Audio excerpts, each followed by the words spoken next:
Should police officers have to live where they work? There's an ongoing debate about that. New data released today shows that in Toronto, only 25% of the force lives in Toronto proper, and that has some questioning if the distance from home is too great for officers to properly protect the community, be invested and really do a good job. So we're going right behind the headlines with our panelists. Joining me in studio is social media personality Stuart Reynolds, film critic and Pop Life host Richard Krause, and parent blogger Samantha Kemp-Jackson joining us from our studio in downtown Toronto. So there was a call on behalf of a justice saying, who's looking into a report on this, saying, you know, really there could be a disconnect if they don't live where they work.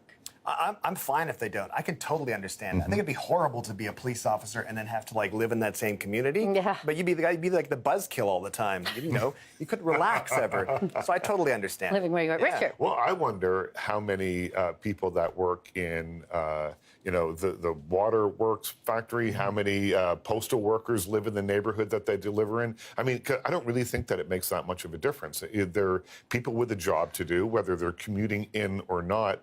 I don't think makes a difference. If, you know, being a policeman is, I think, or a police person is the same as being a nurse or a doctor. You don't have to live next door to the hospital to feel invested in the job that you're doing. No, but if you're a politician, you have to live kind of. Well, I mean, a politician's different Sure. is a different situation. But you know, the police force, people on the police force have a job to do, and there's a very, you know, sort of strict parameter of how that job works. There are rules to it, and if you follow them, you should be able to do it anywhere. Yeah, and the idea, Sam, to this end is that they'd really know the community that they serve if they lived there.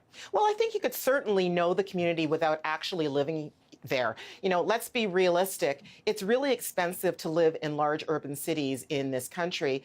You know, if you look at Toronto, for example, most people can't afford to live here, whether you own a home or not. So I think that A, it's too expensive. B, if you're a police person, you're going to be concerned about your safety. You don't want to run into somebody that you might have had an issue with. And thirdly, we can't regulate where people live as opposed to where they work. We wouldn't say this to any other profession, so I don't think we could say it to the police either. Right. I mean, we do live in a country where you have freedom of movement to that end. But interesting, and I want to pick up on that point, Sam, that you're mentioning. It'd be difficult if all of a sudden a police officer ran into somebody with whom they'd had, you know, a case history.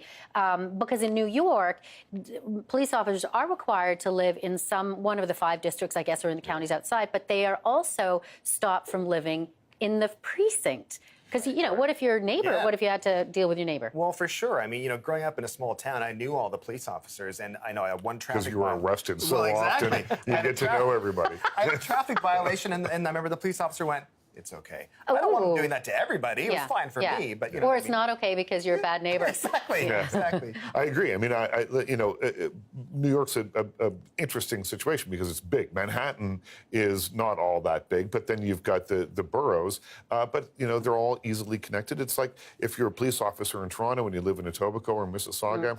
Fine by me. Okay, so this next story went viral in a hurry, probably not surprising. A French author says he could never fall in love with a woman over 50. His name is Yan Hua. He's an award-winning author and television personality, and he says, to start this off, 25-year-old woman's body is extraordinary. He says a 50-year-old woman's body is not. Okay, Sam, have at it.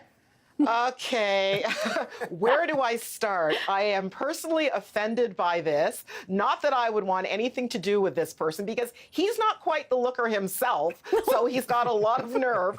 But, you know, let's talk about the invisibility of women over 50 or women over 25 for that matter. Talk about objectification. And I think that it really opens up a larger conversation about what the value is of a human being, particularly women, because, you know, we're used to being invisible after a certain age. And I think that this is a discussion that we need to have. This is wrong. This is sexist. This is misogynist. And I'm disgusted by this guy. And he's nothing to look at. And just to remind us, and I'm not defending him, but some people would say, hey, you know what? Stuart, he's just being honest. Well, as by far the youngest member of this panel, I can kind of see his point. No, I'm just kidding. That's by far. Thanks. Yeah. No, I think it's ridiculous. I think, you know, I'm speaking to that point, though. My wife says whenever she goes into certain clothing shops in the mall, she is totally invisible. Like, she just does not get any service whatsoever. So, I mean, I understand the notion of what he's saying, I think the guy sounds like a bit of a tool. Well, and it's interesting. My 25-year-old daughter would say she doesn't get service because she's 25. So it's interesting. Yeah. But he's again saying he wouldn't date someone over 50 because he couldn't, quote unquote, fall in love with somebody over 50. Well, he's completely then eliminating the possibility that you might enjoy someone's company, that they, my God, might have a personality at age 50 plus.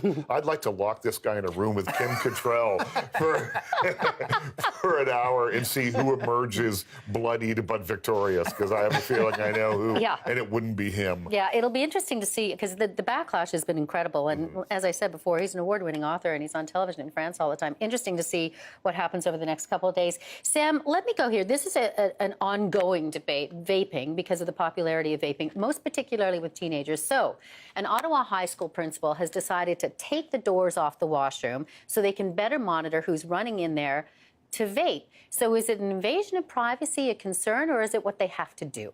I think it's an invasion of privacy. I think it's a concern.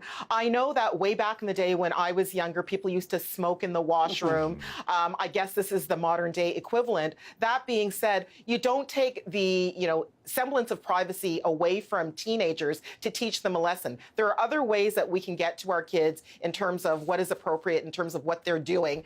And taking off the bathroom door, I would have a problem with that as a parent. I don't think that's the right way to do things. Well, there's two things here. I mean, there are fines that you can get, pretty heavy ones, for selling or distributing. I think it's like up $305. Yeah, there's one over $400 if you're selling to minors. Yeah, if you're selling to minors. So there's that sort of situation here, and they're not taking the stall doors off, from what I understand. They're taking the front door, the main door off the washroom, and the idea is, once you get a whiff of that sweet pina colada smoke pouring out of there, that you can rush in quickly and say, all right, you're busted, I found you, rather than, walk past and you wouldn't know what was going on in there.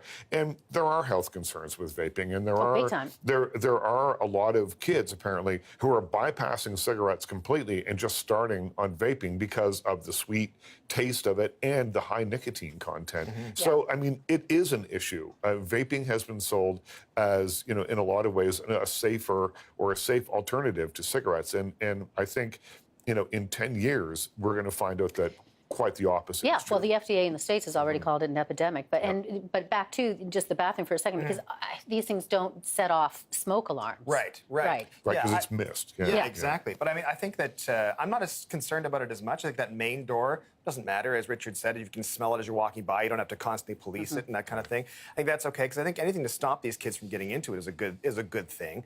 I mean, it's almost as dangerous as smoking. And smoking's not cool, but it's not even half as cool as smoking. And then you get down to Juuls, which is even stupider. So I think that anything to stop kids from doing it is fine. Yeah, and not to mention, I mean, it's costly. It's a health concern. But this principal is taking a bold move. Now, he says other schools have done it in the past, Sam. So what he did, I gather, is he sent home letters to the parents to say, look, this is what we're doing. Well, that may be the case, but it doesn't mean that it's necessarily the right thing to do. Now, certainly, you know how they have the bathrooms at airports where you go around a corner, but there's no actual door. If they configured the bathrooms that way, then I would have no problem with that. I think that taking out the door so that the whole expanse of the washroom area is visible, even if there are doors on the stall, is problematic. And, being a teenager, being a teenage girl, I remember that feeling. You want to have some semblance of privacy. You're already kind of, worried about your sense of self and privacy, and you don't want to have that door open. Yeah, interesting point, and we'll see how that all settles in terms of the dust with the students and also with the parents. So I want to thank the panel. Thank you very much, Richard. Thank you. And Stuart and Sam, good to have you all with us. You can join the conversation and connect with us on social media. You can find CTV News on Twitter and Facebook and Snapchat, and you can connect with me both on Twitter at BD Thompson and Instagram at Bev Thompson.